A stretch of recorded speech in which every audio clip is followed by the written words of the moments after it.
Hello, ako nga pala si Versiet. Guys, ngayon may pag-uusapan tayong usong-uso. Okay, pero bago yan, magpapakita muna ako sa inyo ng mga pictures. Okay? Para ma-determine nyo kung ano ba yung pag-uusapan natin. Wait, click natin. Okay, yan. So, actually nasa title naman pero magpapakita lang ako sa inyo mga pictures para mas, alam nyo yun, icebreaker. So, yan, meron tayo ditong Axie Infinity. Okay? So, sikat na sikat. Ngayon yan. Then we have my Defi pet. Okay, kumbaga sabi, ito daw yung next generation ng Axie Infinity kasi mahal na daw yung Axie Infinity ngayon. Then we also have our planet. Okay, maganda rin tong, mamaya ako nasasabihin ko anong klase. Basta maganda rin tong ganun.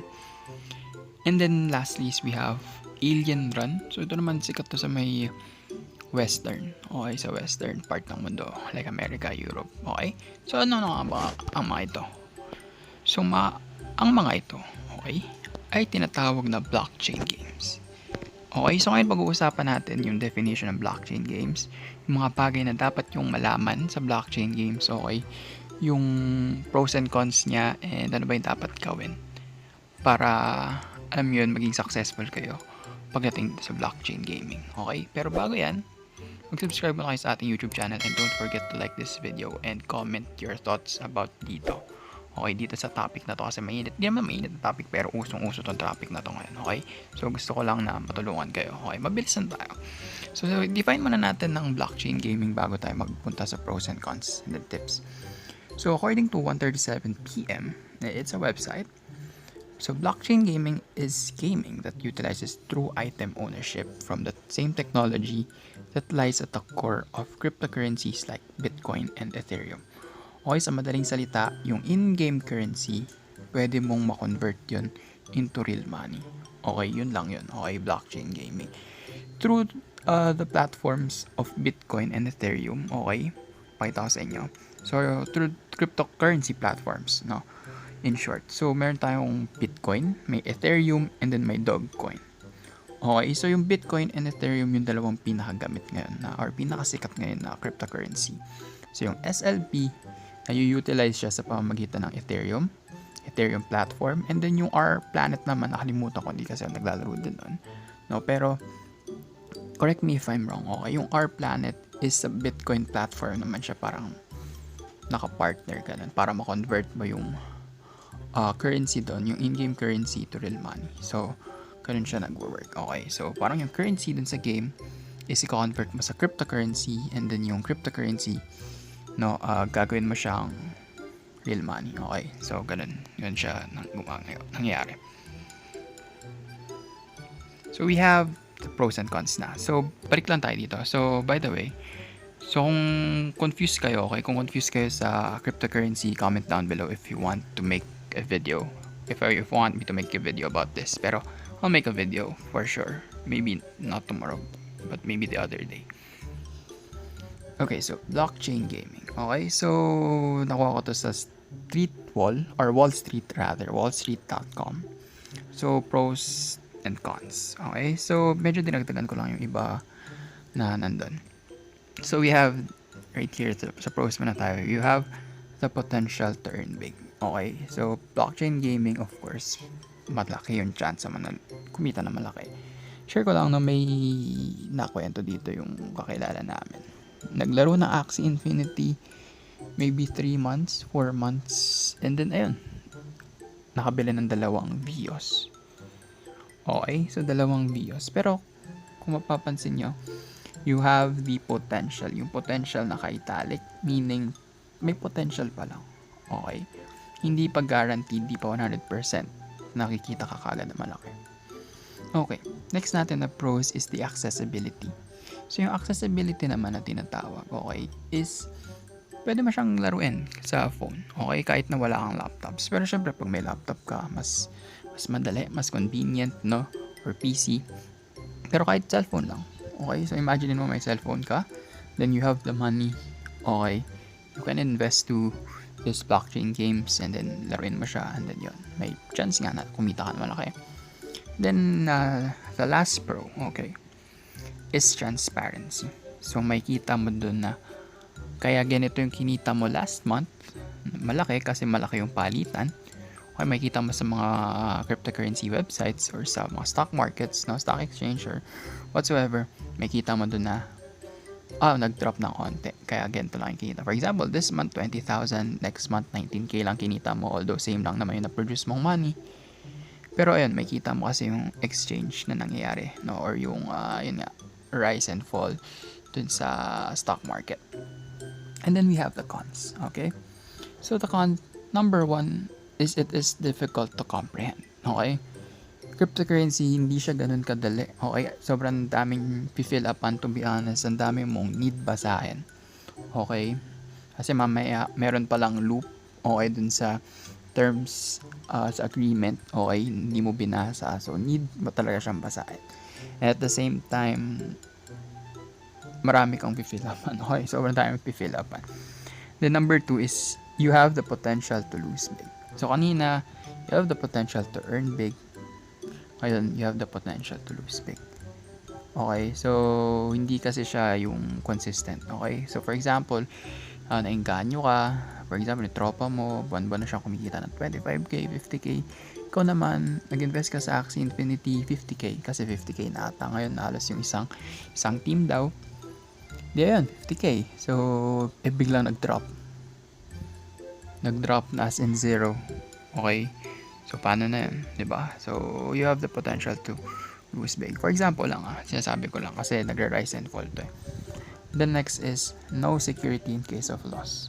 Ayun na nga. So, for example, nag-drop, wala ka na magagawa doon. Kasi, para mag-rise yun, need na maraming investment dun sa game. Okay? So, wala kang control doon. So, pero na lang kung mag-invest ka doon ng 1 billion. So, pwedeng, alam mo yun, lumaki yung kikitain mo. Pero, kung yun nga, thousands lang, hindi makaka-apekto yun. Okay, and then yung money na nawala mo is wala na yun. So, ayun. So, para makaiwas tayo sa mga cons, okay, sa mga hindi magandang epekto nitong blockchain gaming, is I created some keys to help you in your blockchain gaming. Tatlo lang naman to. So, number 1, naka-bold to kasi very important among the 3. And number 1 pa nga siya, is do your own research. Okay guys, so very important na di lang isang video papanoorin mo, might as well watch those 20-minute videos, 10-minute videos. Itong video ko, syempre, tapusin mo na rin. And then do your own readings din sa mga articles, pros and cons, benefits of blockchain gaming, is blockchain gaming passive, no benefits of blockchain gaming. Basta yun, search, okay? And not just blockchain gaming.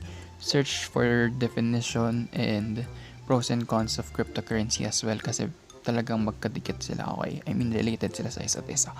Number 1 is please do your own research, okay? So, number 2 is be ready to take risks.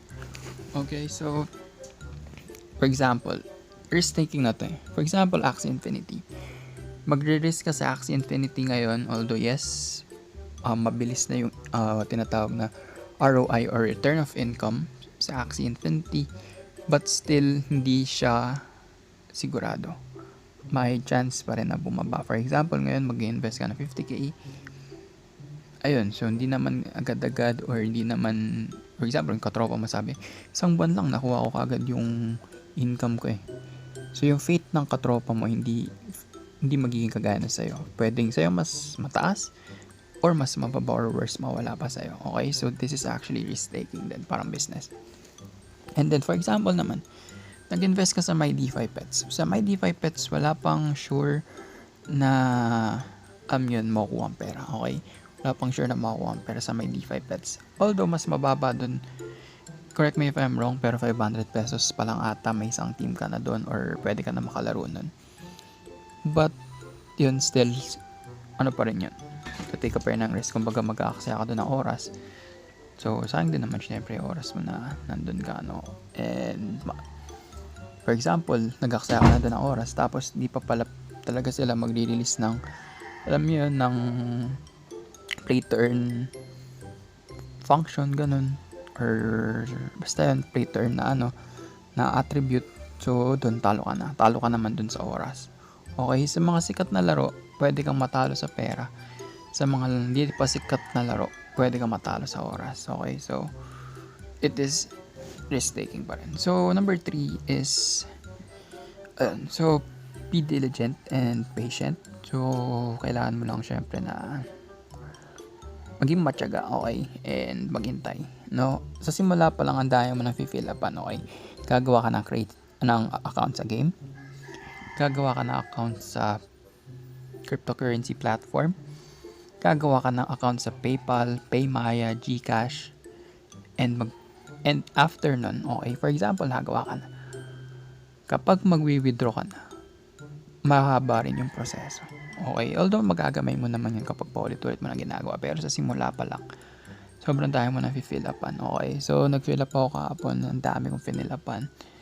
And ayun, so kailangan mo talaga maging matyaga. And pagkatapos nun, good to go ka na. It doesn't mean naman nakikita ka na agad. So maghihintay ka syempre ng 2 months, 3 months, or even a year or 2, no? Especially pag di pa sikat yung game, para makuha naman yung return of income or yung puhunan mo. Okay, so be diligent and patient when it comes to blockchain gaming. Okay, so yun guys, so sana may natutunan kayo ngayong araw na ito. So ayun yung mga dapat ninyong malaman about sa blockchain gaming. And ayun, no? So tumataw na yung asa namin. Ayun, hanggang sa muli, ako Servers Guy. Like, comment, and subscribe guys. And on our next episode, most probably cryptocurrency ang magiging topic natin. So I'll be doing my research, okay? But don't just rely on my videos, also search din to other websites and YouTubers na rin. Pero mag-rely din kayo sa mga websites kasi mas, alam nyo yun, mas, syempre mas ano yun pag kayo mismo nagbabasa, okay? Pero kung alam nyo yun, makatulong sa inyo yung panonood ng YouTube videos, okay din naman yun. Okay, most YouTubers naman, kagaya ko, is somehow reliable naman kasi nakita ko na, kumbaga nakita ko naman to sa mga articles and then share ko to sa inyo, and then I shared some of my personal tips no, para maging or makatulong dun sa pag-blockchain gaming ninyo, okay? So yun guys, so by the way, may skin giveaway pa rin ako. So popost ko na to after this video, and then puya. Hello, ako nga pala si Verse guys. So ito na yung bago nating mechanics para sa bago nating monthly skin giveaway. Una, mag-subscribe. Pangalawa, like and share the video with screenshot. Pag walang screenshot dun sa Facebook page, walang entry, comment I'm not a toxic player as many as you can. And then comment your IGN and ID number. So 1 to 5 winners tayo per month to sa inyong prices natin. So yun lang.